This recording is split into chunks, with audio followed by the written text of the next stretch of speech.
Hi guys! Welcome back to my YouTube channel. It's me again, Angel, and for today's video, I'm so excited because we are going to review this new Hickory Premium Sun Perfect Tinted Sunscreen. Okay, so bubuksan ko muna siya kasi kakadating niya lang today. Okay, sakto. And excited ako kasi user din ako ng mga Hickory products. Kaya, alam mo yun. Yung isang sunscreen nila, yung hindi tinted, favorite ko yun. Ayan po ang kanyang packaging. Ayan, di ba? Sealed pa. Inangat ko lang to kaya yung gilid ano na. So, ayan. And wala pa kayo napapansin, mga mi. Nanggigigil ako sa inyo. May ring light na ako ulit. May ring light na tayo, o, di ba? Pang video. And today din siya dumating. Actually, nagsabay-sabay yung mga parcel ko today. O, di ba? Sino na namang mama ko? Ay, oh, cute! Okay, ang cute naman ito. Pero syempre, kailangan nating i-test yung pinaka-product. Hindi dapat tayo nagpapadaan sa mga packaging. Eme. Pero eto siya guys, ang cute niya. Okay, so, ayan. Yan ang itsura ng kanyang tinted sunscreen. Super cute. And elegant looking. Alam mo yun, clean lang siya. And pasok din siya sa pagiging aesthetic. So, isi-shake ko muna siya. And iniisip ko nga guys kung ano ba, gagawin ko ba tong YouTube video o sa TikTok ako mag-upload? Or pwede namang both. Charot. Pero yun nga, so open na natin siya. And by the way guys, I don't have anything on my face ha. Naglagay lang ako ng yung moisturizer kasi lately, dahil nga sa sobrang puyat, hindi ganun kaganda ang ano ng skin ko. Halata naman kahit yung mga ano ko, diba? So ayan. So, izo-zoom ko na lang kayo para makita nyo. Pero amuyin ko muna siya. Wait, hindi ko siya maamoy. May amoy ba? Wait lang ha. So, maglalagay ako dito ng konti sa back of my hand para wala siyang amoy, which is good kasi maraming, most of the people, ayaw nila ng may amoy, if you know what I mean. Kahit na minsan sobrang bango, tama lang, pero ayaw nila may amoy. Okay? And sa akin naman, wala namang kaso yung amoy-amoy, pero mas gusto ko yung walang amoy. What? Pero ayan, ayan na siya guys ha. So, magdadagdag pa ako. Ito na naman ako, nakalimutan ko yung mirror ko. Wait. Alright guys, I'm back. Nakuha ko na yung mirror ko and ganyan karami in-apply ko. Tignan natin kung magiging maganda ang pagbe-blend nito sa skin ko. At at the same time yung coverage. Okay? So, ayan. In person, habang biniblend ko siya. Ang ganda na yung coverage na nabibigay niya para sa isang tinted sunscreen. And, ano pa ba? Ayan, ganyan. Ano ba? Napadami ba ako? Bakit? Ano ba, ti? Napadami ba ako? Ano ba yan? Wait. Madami nga ata ako ng lagay. Hindi kasi ako mahilig nung ano, pakonti-konti. You know what I mean? Pero, ay! Ang ganda pala niya, B. Naparami lang talaga ako. Ayan, oh. Oh, asa na napuntang sunscreen na yan? Ang bilis niya rin pala talagang umano. Alam mo yung parang, basta, ang hirap ipaliwanag, B. Ang ganda niya. Ganda niya, B.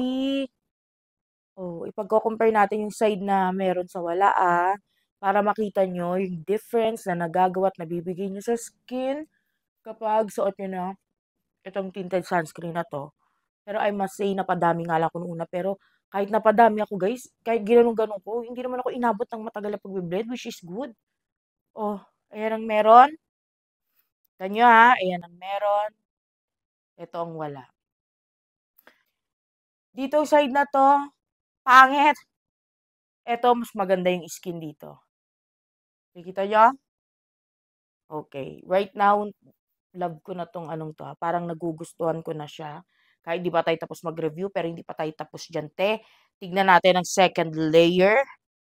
Total para makita natin kung talaga bang bongga ang alam mo yun, yung paano siya i-blend sa skin kahit na ilang layers na, kundi siya parang maglilibag or hindi siya magse-settle sa kung ano-anong lines. Titignan natin 'yan.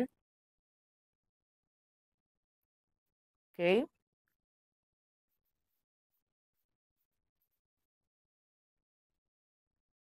Guys, baka naririnig nyo na malakas akong huminga kasi medyo sinisipon ako. So, ayan. Okay.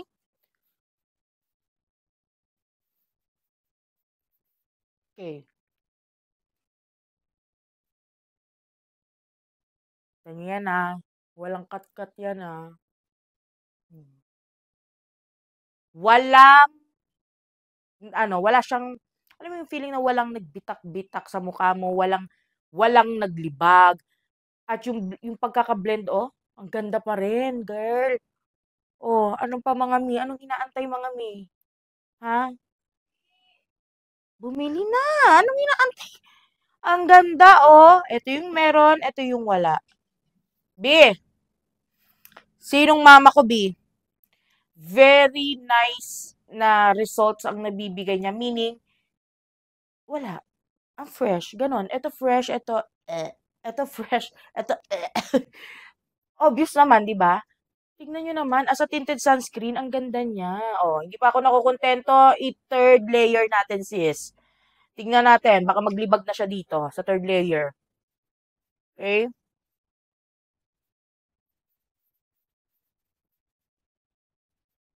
Third layer.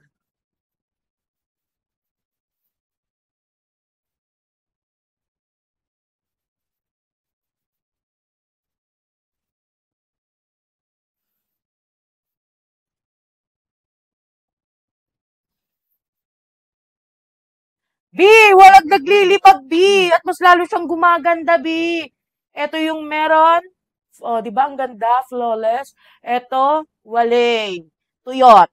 Ganon. Parang yung pagka-freshness niya, yung pagka-fresh na binibigay niya, ibang level din eh. Oh, oh. Mukha lang maputi sa akin kasi yung ring light ko nakatodo dahil yung remote di ko magamit dahil walang battery, okay? Kaya mukhang ganyan. Pero in person, okay lang siya sa akin, okay? Tingnan nyo. Oh, ah, hmm. Diba? Ang laki ng difference. Oh, tinted sunscreen pa lang yan, dai. So, lagyan natin yung kabila. Lang, nalalaglag yung tuwalya ko. Dito naman tayo sa kabilang side. Siyempre, kung ginawa nating 3 layers dito, sa side na to kanina, dito din, gagawin din natin siyang 3 layers. And as you can tell, kahit dinadamihan ko, hindi na ako natatakot maglagay kasi power din naman ang pagka-blend nyo sa skin natin. Maganda. Kaya, pagdating sa blendability, it is good. Okay?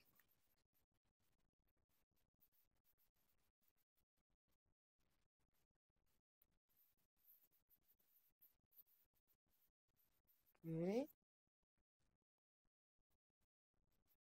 Teka lang, hindi ko pala masyadong nalagay yung noo ko.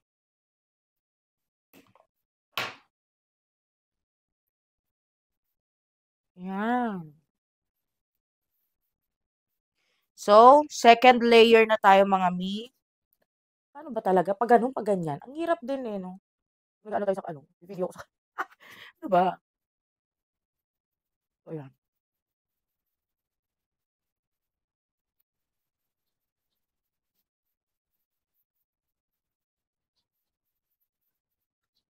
Okay? Done with the side. Di pa pala. Ito pa pala. Yung noo ko, ano ba? Lagi mo kinakalimutan yung noo, girl. Okay? And then, pagkatapos tayo dito, ibig sabihin tapos na tayo sa second layer, which is meron pa tayong last na layer na papatong. Malamang. So, ayan. So, ayan na guys. Ito na yung last layer natin, ha? So, ayan.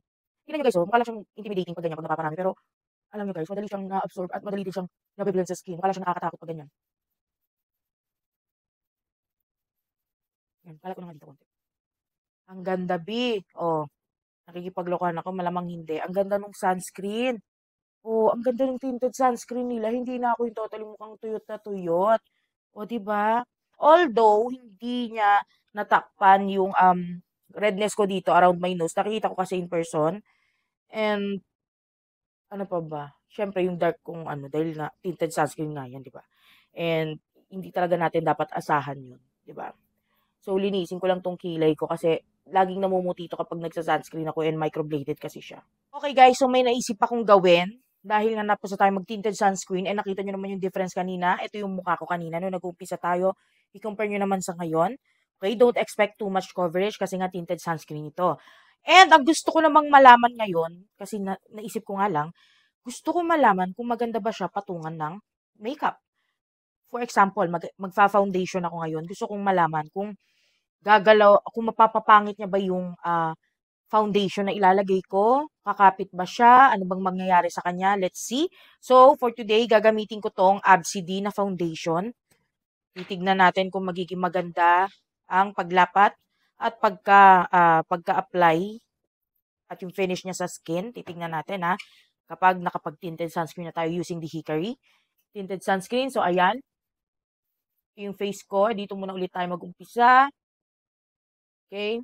Hindi ko siya masyadong bobonggahan, okay? Hindi. Gusto ko lang malaman talaga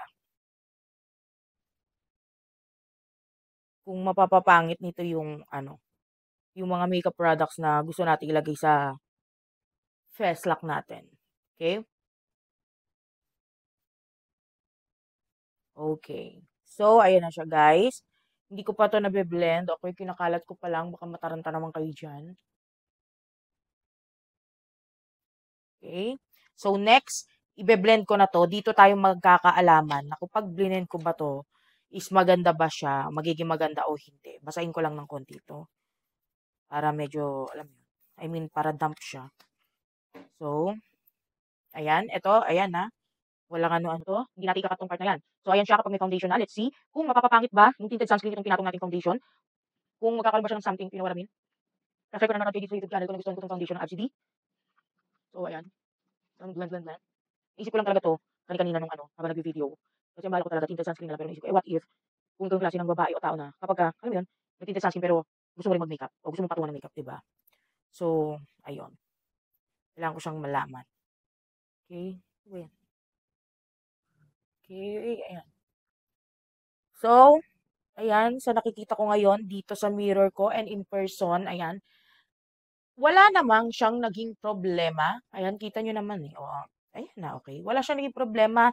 Hindi niya napapangit. Kasi merong mga ganun eh. Kapag try na ako before ng tinted sunscreen, you know, and then sabi ko, ay, wait, gusto ko parang more coverage. Why not maglagay ako ng makeup pa, patungan ko to, like foundation nga, something ganyan. And ang pangit niya before, okay? Ang pangit niya before na may na-try akong ganon. So, yun yung ayaw kong mangyari ngayon. And which is, ayan, hindi naman talaga siya nangyayari. Which is good. So, kapag gumamit kayo nito guys, goods din siya kapag ginamitan nyo siya ng foundation on top. Pwede din siya. Ayan, no? Wala naman nakikita problema. Hindi ko kayo dinadaya and this is based on my experience right now, ha? Nakikita nyo naman sa camera, walang cut or anything. Okay, so maglagay naman ako ng foundation dito naman sa kabilang side ng face ko. And, syempre, as always, tignan natin na after ng ilang oras, baka mamaya dun lumabas yung alam mo yon yung parang dun pa lang makikita yung effect, face ko, at yung foundation na nilagay natin dito sa top nitong, nakakabulol, top nitong tinted sunscreen, okay? Ayan. Okay, ayan. So, again, same ng pang-blend. Basahin ko lang ulit siya kasi gusto ko talaga dump tong... Okay? Alam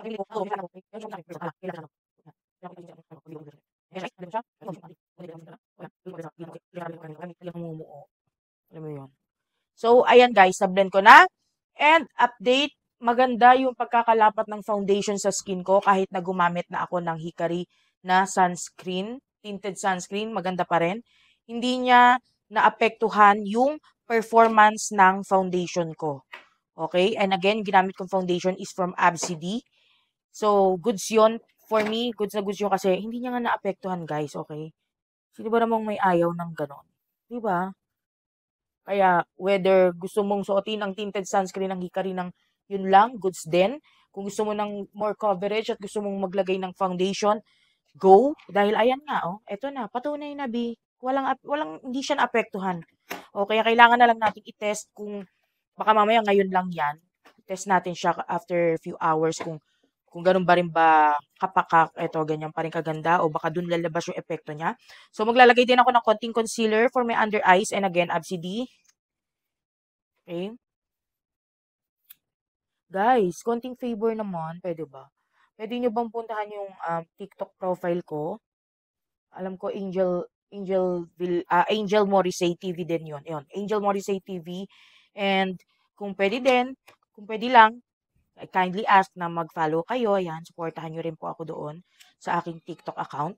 Kasi itong nasa YouTube, full ano to full review tayo dito. Pero ang ilalagay ko sa TikTok account, syempre yung mga thoughts na lang talaga na pang dito lang sa Hikari. Okay, kasi dito, doon sa ano natin, baka hindi ko ipakita ng, malamang, hindi talaga buo kasi 1 minute lang ata yun doon, di ba, pag sa TikTok. So, ayun lang, wala lang. Nasabi ko lang, na-share ko lang. Baka gusto nyo lang po akong suportahan. Again, ang TikTok account ko po or ang TikTok na username ko ay Angel Morrissey TV. Please po, i-follow nyo po ako doon. Supportahan nyo rin po ako doon. Yun. So, i-blend na natin to. Tingnan natin kung ang concealer is maganda pa rin na magiging lapat kahit na naka-tinted sunscreen na tayo ng Hikari. Okay?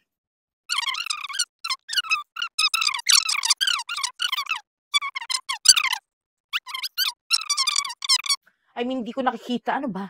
Wala akong nakikitang pangit sa kanya ngayon kahit na naka-tinted sunscreen tayo sa ilalim. Wala.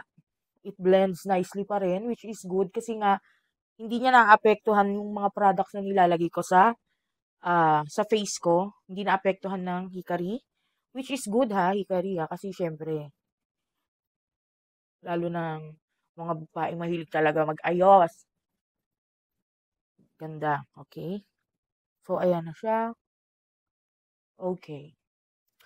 Malinis! Pack na pack. Wala akong ibang sasabihin. Okay? Goods na goods tong tinted sunscreen na to.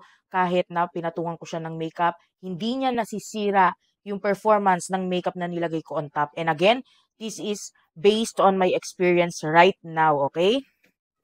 Tapusin ko muna yung makeup ko, wait. Alright guys, I'm back and I'm done with my makeup. And isa sa masasabi ko, nung naglagay ako ng blush, ganun pa rin, maganda pa rin din yan, naapektuhan yung performance ng pinaka-blush and even the powder na ginamit ko pang set. And lahat, ganon. And right now, nakikita ko ay, siguro, hindi, I mean, ayoko magbigay ng maling info, But right now, meron po akong nakikitang, di kasi halata sa camera po. Oh. Lapit pa ako. Ayan po. Notice nyo na po yung face ko. So, ayan na po siya. Sa bandang nose area, yan. Although problem area ko talaga yan sa lahat naman. Kapag nag-aayos ako, yan. Yan talagang problem area ko. But other than that, nakita nyo naman, ang makeup ko, pakak na pakak. Yung dito, ayan Oh. Diba? Napakaganda ng pagkalapat ng pinaka-foundation niya. So, yun guys, I'm gonna be updating you guys later. Okay guys, I'm home. I'm back kasi galing kaming church. Hinihingal ako, BN. Ang tagal namin sa labas, as you can tell yan, pawis-pawis ako. So, bibigay ko lang yung final thoughts ko about this premium tinted sunscreen ng Hikari. I do really love this tinted sunscreen kasi nung nakita nyo naman, pagdating sa pagbe-blend, sa una, pag naparami ka nakakatakot, pero hindi, pag ganyan mo siya, nabe-blend naman talaga siya ng maayos. And then next is, yung coverage niya is, for me, tama lang. Alam niyo yon. And then, naka 3 layers tayo, hindi siya yung parang may something ka sa balat, or nag-crack, or hindi din siya naglibag, if you know what I mean. And then, next is, okay, wala pala akong mic, pero sige, tuloy na natin to. And then, next na nagustuhan ko pa is, nung nag-makeup ako, kasi may makeup ako, nag-foundation ako, naglagay ako ng liquid, hindi siya liquid, stick na blush, and then powder, etc., contour, ayan. Hindi nito napapangit ang performance ng mga makeup products na ginamit ko. So, I love it, okay? So, meaning, kung ikaw ay klase ng babaeng gusto mo ng medyo more coverage pa, syempre, maglalagay ka ng pabatong ka pa ng isang product, diba? Girl, ako nagsabi sa'yo, itong tinted sunscreen ng Hikari, hindi niya napapangit lahat ng products na ginamit ko. I swear, hindi niya talaga napapangit. And as you can tell, wala kang makikita ni isang crack. Pawis lang ako, day. Pero girl, nakita mo yan, walang kahit ano. Although yung ilong area ko ngayon, sinasabi ko na may parang ganun-ganun. Kasi hindi ko siya naanuhan ng maigi ng skincare kanina. Bago ako nagpahid nito. So, ayun guys. Overall, I do really love this tinted sunscreen. And, alam nyo guys, meron kasi akong ulitin ko ulit. Meron akong na-try noon na tinted sunscreen. And dahil hindi nga ako nasayahan sa coverage niya, nag-try akong magpatong. Pero nung nag-try akong magpatong ng makeup para sa dagdag coverage, girl, halos ayaw kumapit sa mukha ko ng foundation. At ang pangit ng kinalabasan. Pero etong sunscreen na to, naku, chef's kiss dahil, girl, ayan o, patunay o, fresh pa rin o, kita mo yan. Ang ganda niya, girl. Kaya naman, girls, ano pang hinihintay nyo? You know what? Sulit ang pera nyo dito, okay? Sulit na sulit. And I think, aaraw-arawin ko ang gamit nito. Okay, kasi kadalasan yung isa, yung Hikari nila, wait, kukunin ko nga. Ito yung ginagamit ko. Nakailang ganyan ako, ayan o, paubos na naman siya. Ito talaga ang ginagamit ko from Hikari na sunscreen. Pero, nung na-try ko to, girl, ito munang gagamitin ko, okay? Although, hindi ko naman siya iniitsapwera kasi alam ko pwede naman yun. Ito muna, tapos patungan mo nito kasi, diba? May nakita ko nun sa TikTok. And alam ko pwede naman yun. So, yun. So, yun lang guys. Thank you so much for watching and I will see you on my next video.